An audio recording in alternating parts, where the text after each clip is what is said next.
Good morning. I am Professor Patricia Ferreira from the Montserrat School Grouping Center and currently the coordinator of the Erasmus Projects for School Education. How should I make this brief introduction?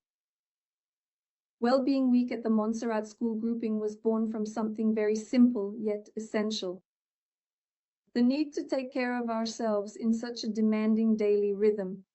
This week, I invite us to pause, to breathe, and to reflect on what truly matters. This initiative is the result of sharing learnings gained from 3 international training courses, integrated and funded by 2 projects. Erasmus K-122 in school education, where topics were addressed in courses titled Social and Emotional Learning. The resilience and well-being of teachers, and the promotion of mental health in both teachers and students. Learnings that make sense or make perfect sense when they are lived and shared. This week of well-being and the dissemination of these learnings was born from the idea of my colleague Luis Magalhães, a board member and participant in 2 of the aforementioned courses. I want to leave here a very special thank you for his initiative, for his dedication and the way he believed that these learnings needed to reach all of us. Because when something is truly valuable, it can't be kept to oneself. And so here is the dissemination of these learnings and these courses within the scope of the Erasmus projects. I myself participated in one of these courses, and I can say that it had a direct impact on my personal and professional life. I took with me or brought back new perspectives, but also something very concrete. Literature, which I started to explore for myself and for my classes, and even some books that I brought here today to show you, proving that small discoveries can open up great paths. Here we have, very quickly, I selected 3. This one here. It's not very easy to see, but I'm not an English teacher, yet I'm going to read this in English. Breathe Out, a creative guide to happiness for teen minds. Okay.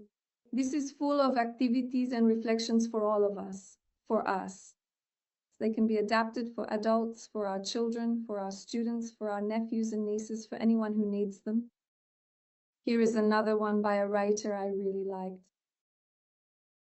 We have here one called You're a Star, a Child's Guide to Self-Esteem. I'm not sure if you can see it. It's really fantastic as well. Although it's meant for students aged 7 to 11, I think it suits most young people, even us. Here, another one from Popionil. Next, this one is a bit tough. Here it says, sometimes, I'm anxious, a child's guide to overcoming anxiety. So it also has a lot of activities, and these really are concrete, practical activities, not just theory. They're really very interesting, and I think we should all take a look at them. And I also, with all of this, came to realize how small things can transform our lives. We know all of this in theory, but in practice, it's different. For example, on a personal note, I started changing words, especially the adverb more, and began treating myself better. Simple everyday things like instead of sleeping more over the weekend when we're more tired and can, choosing to sleep better. Or instead of talking more, talking better. That is choosing words and moments more carefully, communicating with more calm and tranquility. Or even another very interesting thing, swapping eating more for eating better. For example, eating more consciously with more care, healthier food. So these are small things that if we become aware of these little details, our quality of life can also change significantly. And I realized that well-being doesn't come from doing more, but from doing better. The challenge I leave you is simple. Try to focus on doing better, not more, in the essential parts of your life.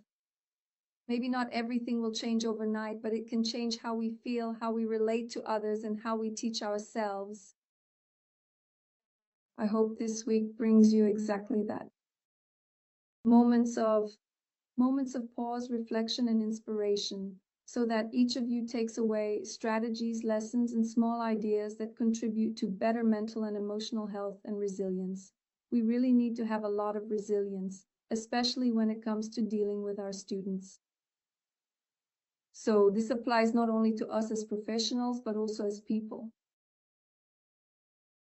And I have here a quote that I really like, because taking care of ourselves is not a luxury, it's a necessity and also an act of courage. So I wish you all a great week of well-being.